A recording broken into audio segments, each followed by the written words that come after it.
நான் வினோதினி. நான் வந்து 6th-லேருந்து 12th வரைக்கும் கவர்மெண்ட் ஸ்கூலில் படித்ததுனால அதனால் வர ஸ்கீமில் 7.5 ரிசர்வேஷனில் கற்பகம் கோயம்புத்தூர் மெடிக்கல் காலேஜில் செலக்ட் ஆகிருக்கேன்.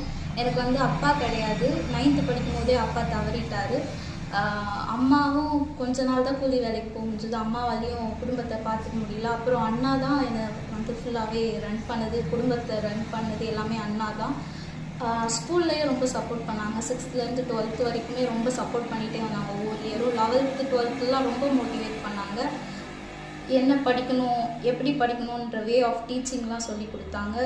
இந்த மாதிரி கவர்மெண்ட்டில் நிறைய சலுகை இருக்குது, 7.5 ரிசர்வேஷன் இருக்குது, டாக்டர்ஸ்க்குலாம் ஃபுல்லாக ஃப்ரீ சீட்டும் கிடைக்குதுன்னு சொல்லிட்டு தெரிவித்ததும் ஸ்கூலில் தான். இந்த 7.5 ரிசர்வேஷன் வந்து எனக்கு ரொம்ப யூஸ்ஃபுல்லாக இருந்தது. எம்பிபிஎஸ் சீட்லாம் எங்களை மாதிரி ஆளுங்களும் படிக்க முடியுமான்னு தெரியாமல் இருந்த எனக்கு இந்த மாதிரி ஒரு வாய்ப்பை ஏற்படுத்தி கொடுத்த கவர்மெண்ட்டுக்கு ரொம்ப நன்றி.